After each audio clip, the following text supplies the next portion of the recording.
Hey ladies, it's Marissa here from the 2190 team, and today I am joined by Miss Renee. Hello guys, I'm so excited to be here. Thank you for inviting me. Yes. So you guys might know her as OwnbyFemme. So she is a beauty, lifestyle, and travel guru. So we're gonna be talking about like how you just jet set all over the world and like how we could have our own travel goals and live vicariously through you. And we're also gonna be making some DIY coasters. So something we all need, clearly. Very much so. So stay tuned.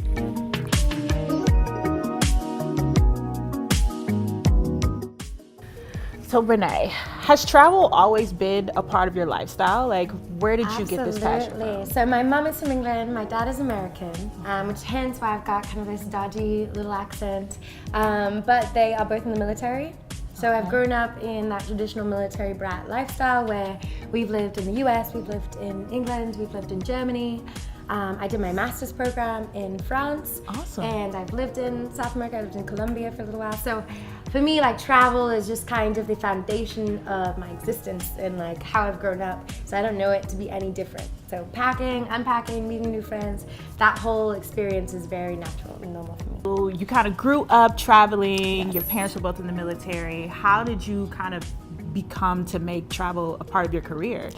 Well, I think it was with this birth of kind of social media influencer blogging life.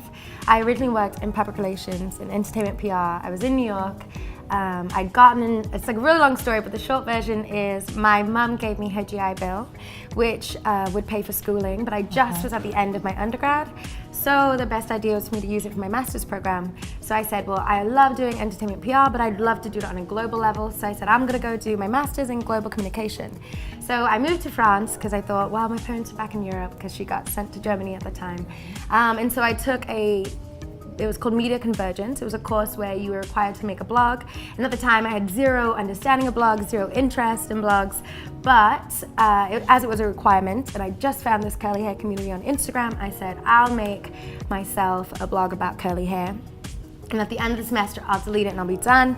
And next, you know, come the end of the semester, I'd gotten my first ever like free gift. I think it was from a brand, and I was like, oh my God, I ain't gotta pay for nothing. I was like, Mom, look at this, it's free, it's for me. And so that planted the seed, and I was like, oh, I guess this is something that could potentially be monetized, that I can get money from. And when I finished my master's, I was so over the idea of researching anything, writing anything, working for anybody. Like, it was such an intense program. So I said, I'm gonna do this blogging thing just for fun for a year and kind of do struggle life, but do this.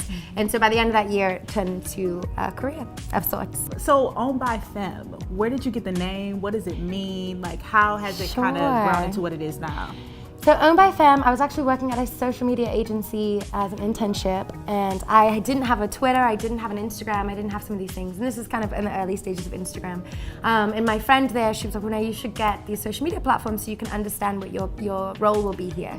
So I said, okay, so I'm gonna try it. And I was like, well, what's am I gonna make it? What am I gonna make it? Owned by came from, I had a guy friend of mine who used to always say like, that girl owned this, or that girl owned that, or I own this like sweater. Like he would talk about, he'd be a pencil, and he'd be like, oh, owned it.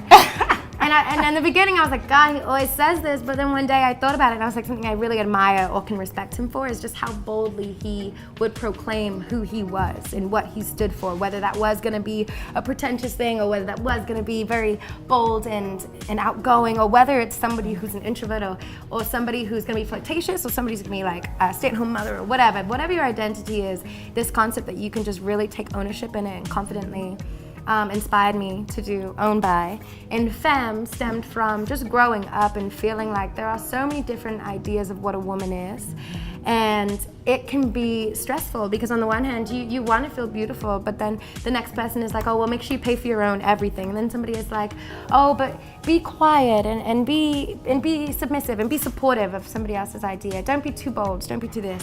So after years of growing up and seeing different media influences and hearing different opinions of what a woman should be, I said, in this moment, I will take power over what I believe being a woman is, and I will say, owned by femme. I own my femininity and the definition of it. So what is your definition of femininity?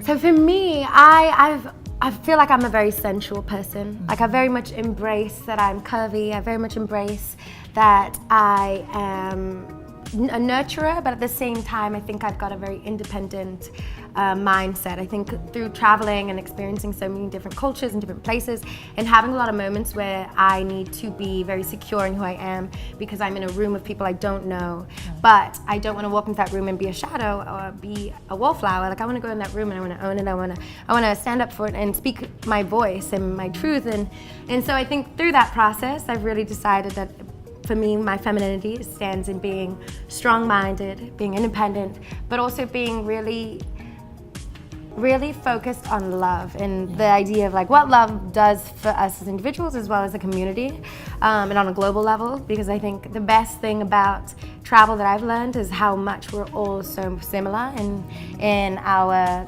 goals for ourselves, or similar in how we laugh or how we value what we're doing. So what is your kind of like skin, beauty, hair routine? What do you do there? So because I travel all the time, there's a lot of little moments where I'm like, dang it, forgot that, forgot this, don't have that, using hotel shampoo, which is just never that great. But in general, I definitely, like, my top tips would be wrapping your hair in a scarf at night. I've got this scarf that I got from Bumble and Bumble, literally probably like 2 years ago, a year and a half ago.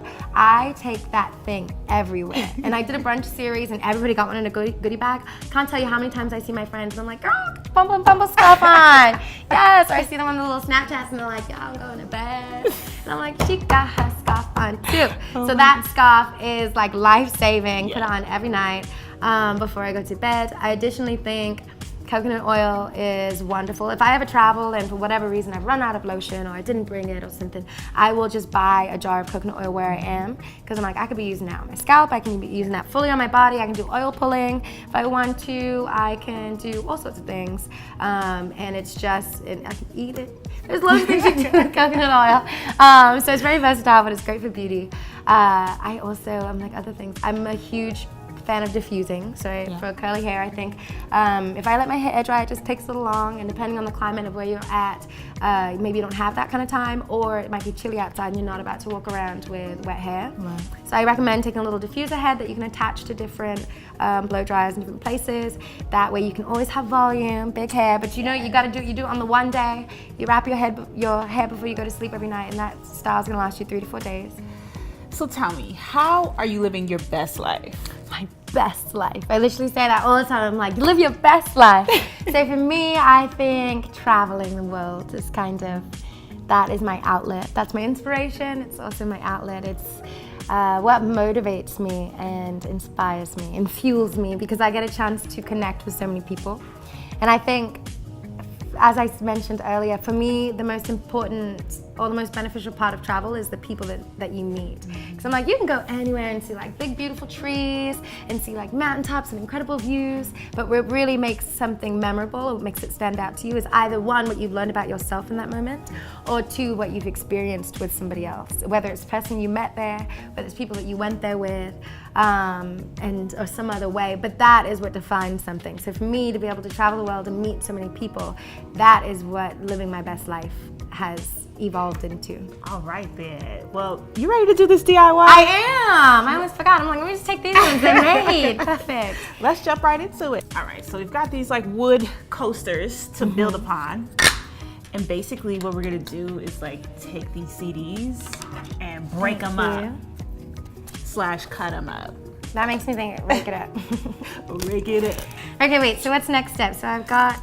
All right, so we got all our pieces. I've got a bunch of cut up pieces, and then I've got my empty... Yeah, so all we're gonna do is glue them onto the coaster. And this is really the fun part, because there's no rhyme or reason or like pattern you have to follow. You just let your imagination flow. Okay, I'm with it. There it is. Well, welcome to my home. Can I get you a glass of water? Here's a coaster for you. All right, so we've been playing with these coasters for a while now, and I think we got some cute ones. We sure We do. got some cute ones. Like, guys, I want to lie and say that this is the one I did, but this is the one I did. I have to confess. But I will say, I still think it's a striking piece, and I would have no problem offering somebody a nice cold beverage and allowing them to set it on my new coaster. So I definitely think it was a success. yes, very cute. And so you guys definitely make your own coasters at home. Share it with us. Let us know how they turned out. And until next time, you're watching 2190. Bye, guys.